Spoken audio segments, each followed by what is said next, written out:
Psalm 131 is surely an example of what I call deliberate placing within the Psalms. It is the 12th of the 15 songs of ascent, and the third of 4 of these songs which were written by David. But the point I'm making is that it fits perfectly after Psalm 130.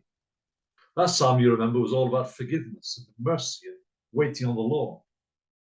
And the natural condition of the heart of the man or woman who has done that is one of humility. And humility is the key note of Psalm 131. Apart from that, notice also how both psalms call on Israel to hope in the Lord. In this short devotional study, I want to focus on that all-important issue of humility. You know, I think it's very likely that David, I guess like all of us actually, especially in his younger days, battled with pride. After all, being anointed king, when you're probably just a young lad, as David was, would be enough to turn anyone's head, I guess. But there's also a telling comment by his brother Eliab, when David visits his brothers in the camp of the Israelites as they face Goliath. Scripture records that Eliab says to him, "I know your presumption and the evil of your heart."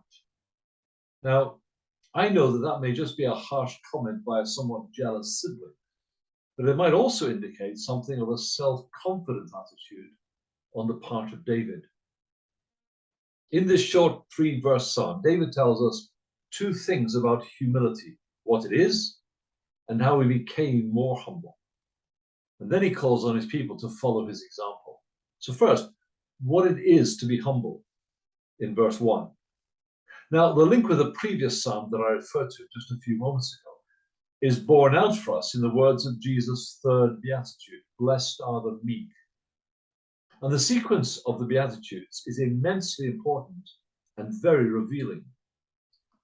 The process Jesus teaches begins with, you'll remember, poverty of spirit, acknowledging that in me no good thing dwells, that I am spiritually bankrupt. And then it is followed and or accompanied by a mourning, a grief for that acknowledged spiritual state. That's not so dissimilar, is it, from the repentance and sorrow for sin we saw in Psalm 130. And friends, as day follows night, humility, or to use Jesus' word, meekness, follows that. You see, humility is the attitude of someone who weeps and wails over their spiritual bankruptcy and poverty. And that realization shapes the way they relate to God and to other people. We are humble before God and others because we know that we are nothing. We are spiritually bankrupt. We have nothing good about ourselves that we can draw attention to or boast about. If you admit and grieve over your spiritual destitution, the last thing you are is self-promoting, self-assured and assertive. Rather, you are self-doubting. Your default position is that you are wrong and weak and fallible. You don't set your sights too high, as David says here. You don't overestimate your capabilities and strengths. Now, that is an extremely brief description in the context of what humility is. And David suggests by his words in verse 2 that he wasn't always as humble as he now claims to be.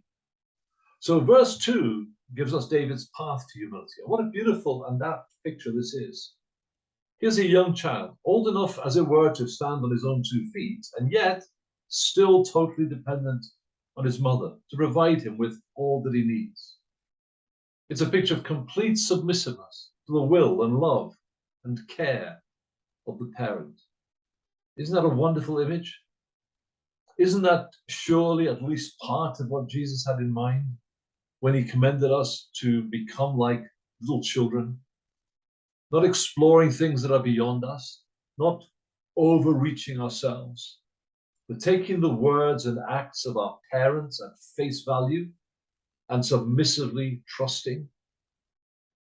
And the truth is that, spiritually speaking at least, that doesn't come naturally.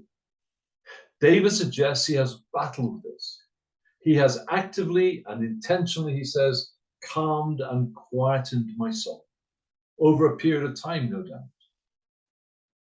And then David does what comes naturally, or at least ought to come naturally. When we have won a great victory or made a great discovery, we want others to know about it, not in a boastful, arrogant way, but we want them also to enjoy the benefits that we have experienced from that discovery.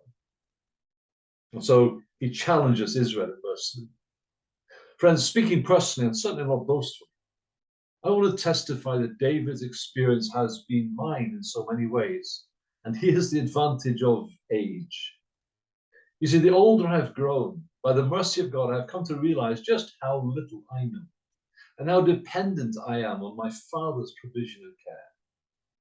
The more I have learned, the more I realize I have yet to learn. So I also suspect, though I can't prove this, that this is a psalm written in David's later years, because this sort of humility is a supernatural blessing, and one that seems to take almost a lifetime to acquire, unless I'm exceptional in this regard, and I don't actually believe I am. It's one of the reasons why I like to spend time with saints who have journeyed with the Father over many years. They talk less about themselves and more about Jesus. And that is real humility.